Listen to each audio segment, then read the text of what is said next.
Tak ahoj, ja vás zdravím a pozrieme sa dnes, čo sa tu chystá na nejakú tému. Pozrieme, čo sa tu chystá. Máme mincové páže, voz, mečové eso. Takže vypadá to tak.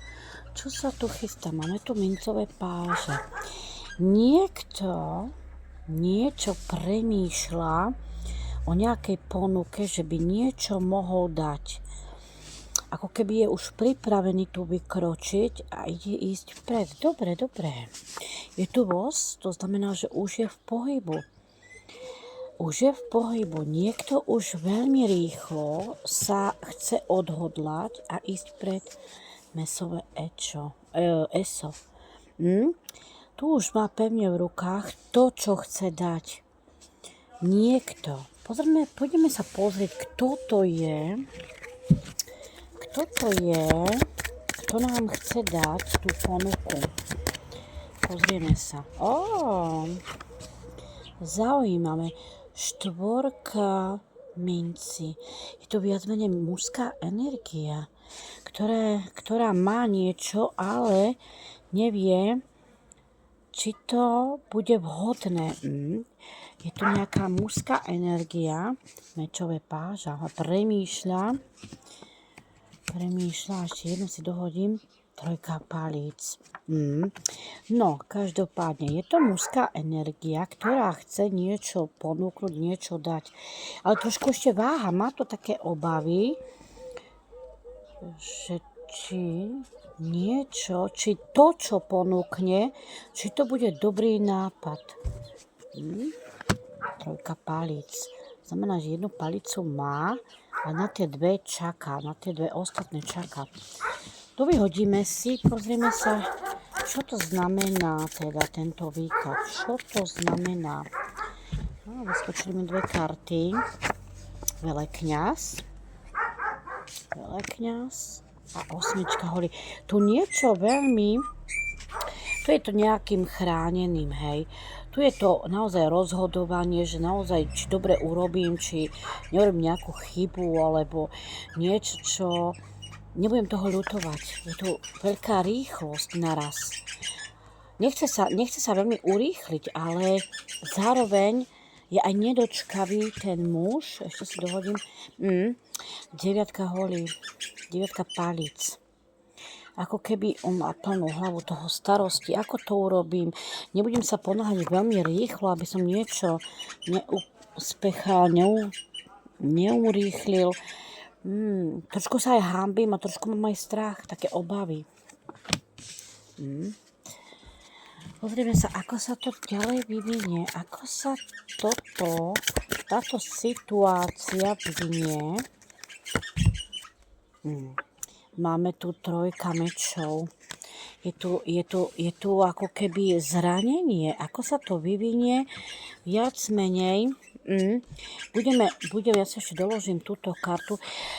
Viac menej sa toho bojíme, aby sme sa naozaj nespálili.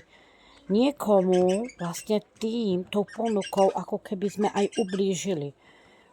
Je tu nejaký zranený človek, ktorý naozaj v minulosti mal nejaké problémy, viac menej už nechce to zažívať.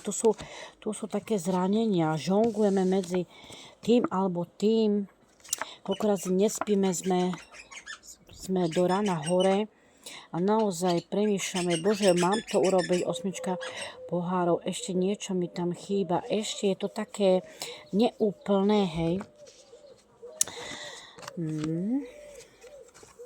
No, Peťka mečov. Cítime sa ako porazení. Furt sme stále v tých myšlienkách, čo máme urobiť. Máme tu ešte aj konflikty. Niekto si to nepraje.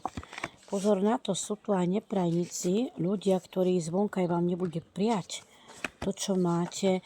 Veď, dobre, pozrieme sa na to, ako to teda ďalej bude, lebo je to zaujímavé. Ako to ďalej bude? Dvojka palíc. Sme vrali, že to už vykročuje, už je pripravený, zase mužská energia tu vnímam. Je pripravený niečo tvoriť, niečo budovať, niečo stavať, osmička minci. Je pripravený pracovať na tom, čo si mákno.